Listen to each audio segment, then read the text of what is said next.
Me career planning point of వ్యూలో ఈ Instagram reels లేదంటే ఇన్‌స్టాగ్రామ్ పిక్చర్స్ అనేది ఎలాంటి కీ రోల్ ప్లే చేసాయి? అండ్ మీరెలా ప్లాన్ చేసుకునేవారు?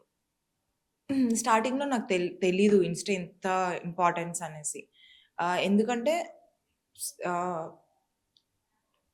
జనరల్‌గా మూవీ ఏమైనా వస్తే ఫస్ట్ ఇన్‌స్టానే ప్రిఫర్ చేస్తారు. ఎందుకంటే జస్ట్ అమ్మాయి ఎలా ఉంది.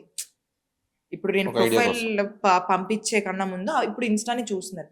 బట్ రియల్‌గా డైరెక్టర్స్ రీల్స్ చూస్తారంటే డెఫినైట్‌లీ నాట్. ఫస్ట్ రీల్సే వద్దంటారు ఎవరుని. టిక్‌టాక్ రీల్స్ పంపించొద్దని అంటారు. హ్మ్. సో, నాకు ఆ కాన్ఫిడెన్స్ ఉంది. ఏదైనా సినిమా నాకు అప్రోచ్ అవుతుందంటే వాళ్ళకి నా యాక్టింగ్ ఒకటే ఇంపార్టెంట్ కాబట్టి నేను ఆడిషన్ ఇస్తా. బట్ పిక్చర్స్ అనేవి ఇంపార్టెంట్ అని అనిపించింది నాకు. ఎందుకంటే ఆహ్, ఇన్‌స్టా ఓపెన్ చేయగానే ఆహా! ఈ అమ్మాయి ఇలా ఇలా శారీలో ఇలా కనిపిస్తది. తిను ఇందులో ఇలా బావుంది, ఇలా బావుంది అనేసి వాళ్ళకొక ఐడియా వస్తది. So, it's very important. అది కూడా ఇంపార్టెంటే.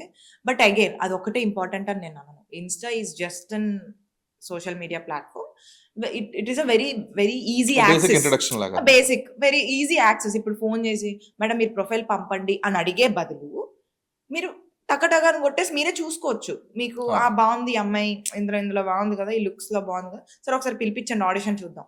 ఇది బేసిక్‌గా జరిగేది. ఎవరు రీల్స్ చూడరు. ఏ మూవీ డైరెక్టర్ గాని, రీల్స్ గాని ఏది చూడరు కాబట్టి నా వరకు it's a basic introduction and it's a very ఒకవేళ గుడ్ చూసినా మీడియం. అది కొలమానం కింద తీసుకోరు. అంతే.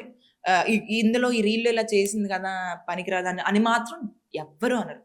ఎవరు అనరు కాబట్టి బట్ యాహ్! పిక్చర్స్ అయితే వెరీ ఇంపార్టెంట్ అది ఎవరికైనా సరే. హ్మ్. ఆహ్, ఎందుకంటే ఇన్‌స్టా నుంచే చాలా మందికి యాడ్ షూట్స్ ఒస్తాయి. బ్రాండ్ షూట్స్ అవును. ఒస్తాయి. ఆర్ ఏదైనా రావచ్చు. ఇన్‌స్టా నుంచి ఇప్పుడు అన్ని ఆపర్చునిటీస్ ఒస్తున్నాయి కాబట్టి యాహ్!